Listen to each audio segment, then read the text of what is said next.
Hello लोगोफोर, नोंथांमोननि सिगाङाव मोननैसो खौरां लानानै फैलायबाय। आसा थियो नोंथांमोना आंनि भिडिअखौ नायनानै मोजां मोनगोन।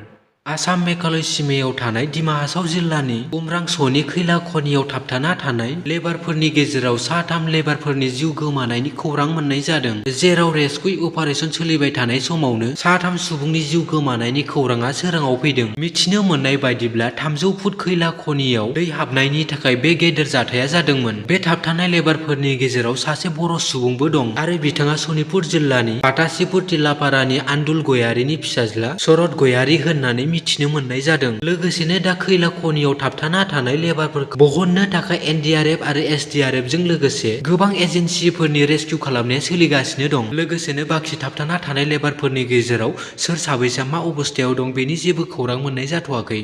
सासे फरायसानि गिदिर जाफुंसारनाय। सासे फरायसाया गोख्रों नाजानायनि गेजेरजों थाखो 10 नि गुथि सेन्ट्रेल टेलेन्ट सार्च एग्जामिनेशनाव तामुलपुर इउएन एकाडेमीनिफ्राय नयनमनि बर'आ नैथि मासिखौ मोननो हादों। बाखनायजाथाव जोंनि सासे बर' फरायसाया सेन्ट्रेलाव जानाय एग्जामाव नैथि मासि आवग्रिनो हानाया। क'क्राझार जिल्लानि सिङाव थानाय सिम्बोरगावआव दुंहाव थासारि सोमजिदों। क'क्राझार जिल्लानि दुरामारियाव माखासे सुबुंफोरा रागा जोंनानै गंबा न'फोरखौ सावनानै होयो। मिथिनो मोननाय बादिब्ला हेकाइबारा गामिनि शाहजान शेख, माइदुल शेख, सानवार शेख, आमजाद आली, सुरमान आली आरो असद आली सुबुंफोरनि न'फोराव अर सावना हैनायखौ नुनो मोनदों। न' सावनायनि जाथायखौ मोजाङै मिथिनो मोननाय बायदिब्ला जायगानि सुबुंफोरा फोरमायथिनानै होदों दि मुंख'जानाय सुबुंफोरा गोबां समफोराव मोसौ खावनानै गामि आरो ओनसोलखौ बदनाम खालामगासिनो दंमोन, जायनि थाखाय बिसोरनि सिखाव खावनायनि अयथासारखौ सहायनो हायैनि थाखायनो गामिनि सुबुंफोरा ज' जानानै बिसोरनि न'फोरखौ सावना हैनाय जादों होनना फोरमायथिनानै होयो। अर सावनाय जाथायखौ पुलिसफोरा खौरां मोननानै जाथायथिलियाव नुजाथियो आरो थासारिखौ सामलायो।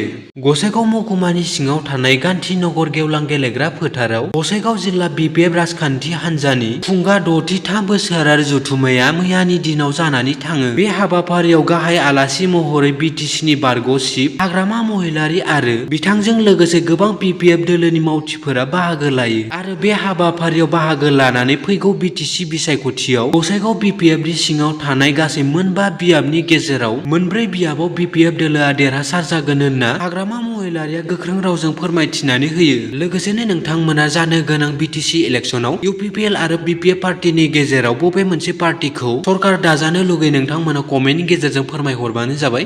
भिडिअखौ नायनानै मोजां मोनदोंब्ला बर'नि फिसा साननानै लाइक, कमेन्ट, साबस्क्राइब बानायना होगोन होननानै आं आसा थिबाय।